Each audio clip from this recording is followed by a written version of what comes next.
사람은 누구나 다 자기 나름대로 한두 가지의 소원을 가지고 있습니다. 이루고 싶은 일, 소원. 여러분은 어떤 소원을 갖고 계십니까? 하나님께서 소원을 물으신다면 여러분 어떤 소원을 말씀드리겠습니까?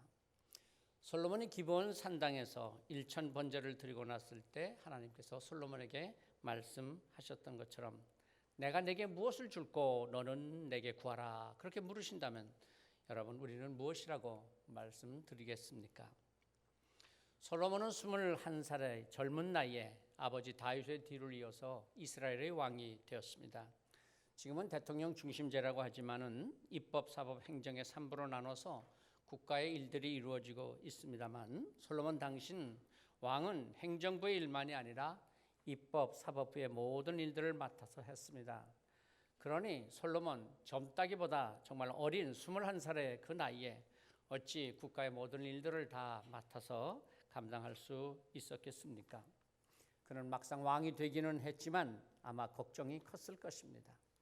그는 기브온 산당에 올라가서 1000번제를 드리며 하나님께 간절히 기도했죠. 하나님께서 그의 기도에 응답하셨습니다.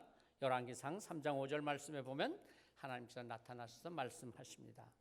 내가 내게 무엇을 줄고 너는 구하라. 정말 좋은 기회입니다. 놀라운 기회요. 또다시 쉽게 만날 수 없는 그런 기회입니다. 내게 무엇을 줄까? 내게 구하라. 이때 솔로몬은 하나님께 정직하고 진실하게 구합니다. 하나님의 마음에 아주 합당한 것을 구했습니다. 열왕기상 3장 7절 말씀에 보면 솔로몬은 이렇게 말합니다. 종은 작은 아이라 출입할 줄을 알지 못하고 자신은 아이다. 그것도 아주 작은 아이라고 아주 겸손하게 말씀드립니다. 그리고 9절에서 누가 이 많은 백성을 재판할 수 있사오리까 듣는 마음을 종에게 주사 주의 백성을 재판하여 선악을 분별하게 하옵소서. 솔로몬은 듣는 마음을 구했습니다. 10절 말씀에 보면 솔로몬이 이렇게 구한 것이 아주 하나님의 마음에 들었습니다. 솔로몬이 이것을 구하매 주의 마음에 든지라. 솔로몬이 구한 것이 하나님의 마음에 아주 딱 들었던 것입니다. 그래서 하나님께서 솔로몬이 구한 것을 칭찬하면서 또 이렇게 말씀하십니다. 내가 장수를 구하지도 아니하고 부를 구하지도 아니하며 원수의 생명 멸하기를 구하지도 아니하고 오직 지혜를 구하였나니. 오직 지혜를 구하였나니. 하나님께서는 솔로몬이 하나님께 구한 것을 지혜를 구했다. 지혜라고 말씀하십니다. 그런데 앞에서 본 것처럼 사실 솔로몬이 하나님께 구한 것은 지혜가 아니라 듣는 마음을 구했습니다. 그런데 하나님께서는 이것을 지혜라고 말씀하셨습니다. 그러시면서 솔로몬이 구하지도 아니한 부와 귀, 영화, 지혜도 함께 주시겠다고 하셨습니다. 너무나도 기뻐하시는 하나님께서 솔로몬에게 넘치도록 지혜를 주셨습니다. 그래서 오늘도 지혜하면 솔로몬이요, 솔로몬하면 지혜의 대명사가 되었습니다. 듣는 마음을 구한 솔로몬, 그런데 하나님은 솔로몬이 구한 그 듣는 마음, 히브리어로 레브쇼메아라고 하는데 그것을 지혜를 구하였다 그렇게 말씀하시면서 기뻐하셨던 것입니다. 구약 성경에서 지혜라고 하면은 보통 호크마라고 하는 단어를 사용합니다. 그런데 하나님께서 솔로몬이 구한 듣는 마음 레브쇼메아를 지혜라고 그렇게 말씀하셨습니다. 여러분 지혜가 무엇일까요? 그렇죠? 듣는 마음이 지혜가 아닐까요? 상대방의 말을 잘 듣고 부모님의 말을 잘 듣고 하나님의 말씀을 잘 듣는 사람, 이런 사람이 정말 지혜로운 사람 아닙니까? 여러분 말을 잘 듣는 것이 어려울까요? 말을 잘 하는 것이 어려울까요? 말 잘하기가 어렵지 듣는 거야 가만히 들으면 되는데 그 뭐가 어렵겠어? 그렇게 생각할 수도 있겠지만 아니요, 사실은 듣는 것이 말하는 것보다 훨씬 더 어렵습니다. 설교를 하는 저는 매주 이렇게 신나서 말을 하지만 들으시는 여러분은 아마 때로 아이고 듣기 힘들다 그럴 때도 있지 않으시겠어요? 요즘 그 공익 광고, TV에 나오는 공익 광고에 아주 재미있는 것이 있어서 제가 한번 다운을 받아 보았습니다. 한번 여러분 같이 보시겠습니까? 듣는 마음에 대한 이야기입니다. 한번 같이 보시겠습니다.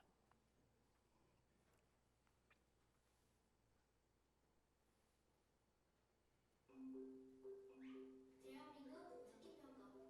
잘 듣고 풀어보세요. 부장님, 제 의견 한 번만 들어봐 주세요. 뒤에 그냥 좀 패턴을 바꾸고 됐어. 이름 내가 더 잘 알아. 네 말만 하지 말고 엄마 말도 좀 듣고 그래. 잔소리 좀 그만해. 이게 무슨 잔소리야? 다 너한테 도움돼서 하는 얘기지. 엄마 말 듣고 있어? 됐어, 알아서 할게. 여기 자료를 보시면 이 분명히 안 줘도 된다고 말씀드렸습니다. 아 그거는 선생님 생각이시고요. 제 얘기도 좀 들어보시죠. 제 얘기를 듣지도 않고 안 들어도 된다고 얘기하신 분이 누구시죠? 진짜 말이 안 통하네요. 말이 안 통하는 거 그쪽이에요. 지금 제 얘기. 그 대화들의 문제는 바로 듣기. 세상 대부분의 문제는 잘 들으면 다 풀 수 있는 문제예요. 말이 통하는 사회, 듣기에서 시작됩니다. 네, 세상 모든 문제는 뭐만 잘하면 그래도 많이 풀어진다고요? 듣기만 잘해도 많은 문제들이 해결됩니다. 듣는 마음. 그럼요. 오늘 우리 사회나 가정이나 아니 교회에서도 이 듣는 마음이 없어서 많은 문제가 일어나고 있지 않을까요? 지혜는 레브 소메아, 듣는 마음이라고 했습니다. 오늘 우리가 읽은 잠언의 말씀에서 잠언은 솔로몬의 지혜라고 하지 않습니까? 솔로몬은 오늘 읽은 말씀 11절 12절에서 지혜의 유익에 대해서 말하며 지혜는 지혜 있는 자의 생명을 살린다라고 합니다. 지혜는 돈이 아닙니다. 권력도 아닙니다. 지혜는 지식이나 경험도 아닙니다. 지혜는 듣는 마음, 아니 우리 신앙인에 있어서의 지혜는 하나님의 뜻을 듣는 마음입니다. 그러기에 지혜가 있는 자는 생명을 살리는 자가 됩니다. 지식의 대부분은 과거에 관한 것입니다. 지식이 있다고 하면 옛날 이야기를 많이 아는 것이죠. 역사와 문화를 많이 알고 정치와 경제를 잘 압니다. 지식, 거의가 다 과거에 속한 것입니다. 그런데 지혜는 미래에 대한 것입니다. 앞으로 어떤 일이 있을지, 그래서 이렇게 하느니라, 이렇게 해야 한다. 이것이 바로 지혜입니다. 과거에 이랬다 저랬다 많은 지식을 갖고 있지만 그러나 지혜가 없으면 그래서 어쩌다는 거야. 어떻게 행동해야 하는지, 어떻게 살아야 하는지를 모릅니다. 지혜가 없는 것입니다. 14절의 말씀은 지혜를 가진 자가 어떻게 살아가야 하는지 지혜자의 삶의 모습을 한 구절로 아주 명확하게 말씀하시고 있습니다. 형통한 날에는 기뻐하고 공고한 날에는 되돌아보아라. 간단합니다. 지혜자의 행동 원칙, 지혜 있는 자의 생활 방식입니다. 형통한 날에는 기뻐하고 곤고한 날에는 지난 날을 돌아보아라. 왜 그렇게 합니까? 13절 말씀입니다. 하나님이 행하시는 일을 보라. 하나님께서 굽게 하신 것을 누가 능히 곧게 하겠느냐. 기쁜 날이나 곤고한 날이나 다 하나님께서 주신 날들입니다. 기쁨이 가득한 날을 지내면서도 이 기쁨이 언제까지 갈 수 있으려나 염려하는 것이 인간이죠. 그러나 염려한다고 언제까지나 기쁠 수만은 없습니다. 언젠가는 기쁨이 끝나고 곤고한 날이 찾아오겠죠. 그러나 곤고한 날을 만났다고 곤고한 날 괴로워만 하지 말고 기쁨을 주셨던 지난 날을 돌아보며 하나님 앞에서 삶을 가다듬고 다시 그 기쁨의 날을 바라보면서 굳건하게 살아갑니다. 형통한 날에는 기뻐하라고 하셨습니다. 하나님께서 주신 기쁨의 날, 이 기쁨의 날 하나님의 선물이요 하나님의 축복입니다. 내가 잘해서 형통한 날을 만난 것이 아니요 내가 능력이 있어서 기쁨의 날을 가진 것이 아닙니다. 하나님의 선물이요 하나님의 은혜입니다. 하나님께서 행하시는 일을 보라. 하나님께서 베푸신 은혜입니다. 내가 능력이 있고 내가 재주가 있고 내가 잘해서 어떤 기쁨의 날들이 아닙니다. 다시 한번 생각해 보십시오. 하나님께서 행하신 일입니다. 그러게 지금 일이 잘 풀린다고 너무 교만하지 말아야 합니다. 하나님께서 베풀어 주시는 축복임을 기억하며 기뻐할 것입니다.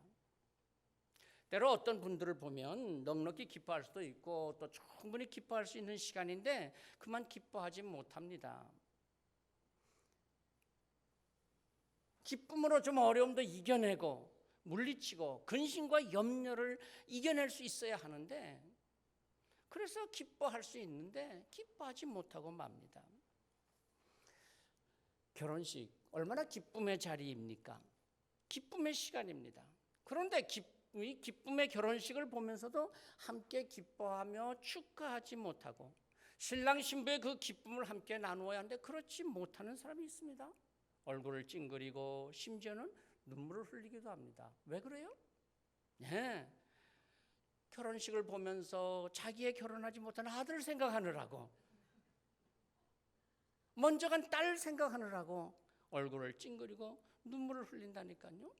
아니, 결혼식에 왔으면 결혼하는 이들의 기쁨만을 생각을 해야지 뭐 자기 아들 딸 생각할 일이 뭐가 있습니까? 그렇게 생각하다가는 평생 기뻐할 일이 없습니다. 영영 기뻐할 수 없을 것입니다. 지혜롭지 못한 사람은 기쁨이 없습니다.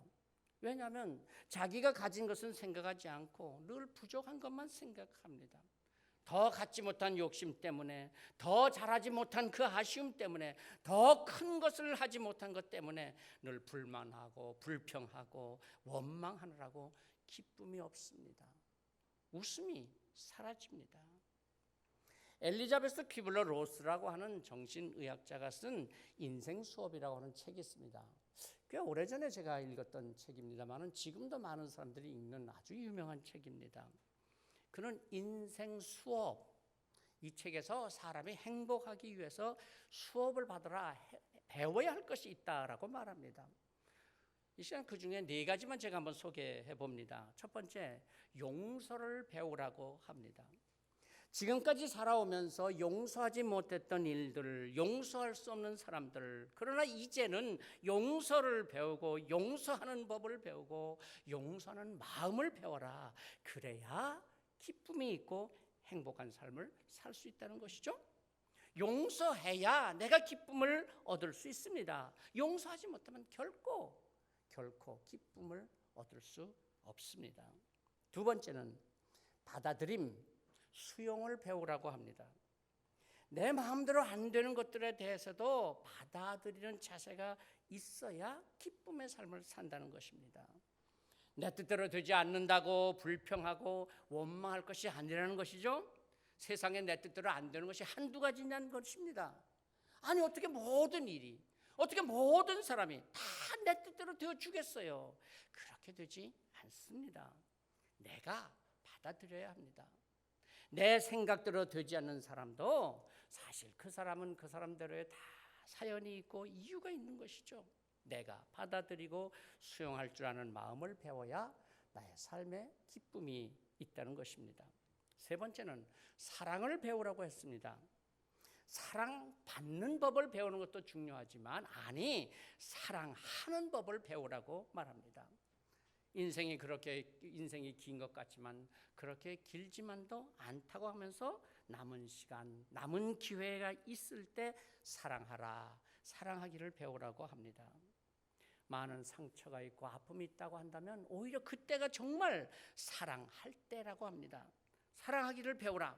내가 사랑할 때 그래야 나도 사랑을 받을 수 있습니다. 마지막 4번째는 행복하기를 배우라고 했습니다. 행복하기를 배우라. 오늘 즐길 줄 알라는 것이죠. 놀이하는 법을 배우라는 것입니다. 인생 그렇게 길지 않다. 남은 시간이 그렇게 많지 않다. 나중에 후회로 미루지 말고 오늘 감사할 것을 감사하고 오늘 즐거워할 것을 즐거워하고 기뻐하며 행복한 법을 배우라고 합니다. 행복은 누가 가져다 주는 것이 아니라 내가 배워야 하는 것입니다. 내가 내 삶으로 행복하기. 이것이 인생 수업의 마지막 단계라고 했습니다. 그렇습니다. 우리는 누구나 다 충분히 행복한 삶을 살 수 있습니다. 행복하게 살아야 합니다. 과거에 생각하고 내일을 염려하지 말고 오늘 행복하십시오. 초라한 밥상이라도 내 앞에 놓여진 그 밥상을 놓고 하나님께 감사하고, 때로는 답답하고 안타까운 속상한 일이 있을지라도 함께 이야기를 나눌 수 있는 사람이 내 곁에 있어서 행복하고, 오늘도 이렇게 하나님께 나와 예배할 수 있는 교회가 있어서 행복하고, 아니 이 교회에 나와서 내가 예배할 수 있다고 하는 것 그 자체가 사실은 아무나 누릴 수 있는 행복은 아니지 않습니까? 교회 오고 싶어도 오지 못할 때가 곧 다가올 수 있습니다. 이만큼 건강할 수 있음에 감사합시다. 하나님 감사합니다. 이런 마음만 있으면 얼마든지 행복할 수 있습니다. 생각할수록 나는 행복합니다. 행복할 줄 알아야 하는 것이죠.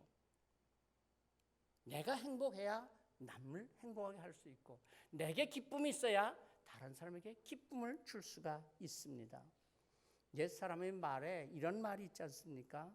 거지도 웃어야 국어를 한다. 거지라고 불평하고 얼굴 찡그리면 누가 동냥도 주지 않는다는 것입니다. 지난날 힘들었던 것들, 마음 아팠던 것들, 고통스러웠던 것들 다 털어버리고 잊어버리고 기뻐하십시다. 힘들고 어려울수록 활짝 웃으십시다. 코로나 바이러스로 아이고 걱정스럽고 힘든데 뭘 그렇게 웃겠어? 아니요, 그럴수록 더 활짝 웃으십시다. 그래도 아직은 우리가 다 괜찮잖아요. 지혜로운 삶은 형통한 날에 기뻐하는 삶입니다. 그리고 또한 곤고한 날에는 되돌아보는 삶입니다. 곤고한 날, 왜? 무엇을 되돌아봐야 합니까? 하나님께서 굳게 하신 것을 누가 능히 곧게 하겠느냐? 그럼요. 하나님께서 굳게 하신 것을 누가 펼 수 있겠습니까? 곤고한 날에는 오히려 되돌아봐라. 되돌아본다는 말은 곧 생각하라. 깊이 생각해 보라는 말입니다. 우리가 잘 아는 욥, 그는 동방의 의인이요 최고의 부자였습니다. 그런데 하루아침에 그는 자녀들이 다 죽고 재산을 다 잃어버리고 건강까지도 잃어버렸습니다. 정말 기가 막힐 어려움을 당합니다. 이때 욥이 생각했을 것입니다. 깊이 생각했을 것입니다. 공고한 날에는 생각해보라. 그리고 욥이 이렇게 고백합니다. 주시니도 여호와시오 거두시니도 여호와시오니 여호와의 이름이 찬송을 받으실지니이다. 욥의 이 찬송을 하나님께서 얼마나 기뻐 받으셨겠습니까?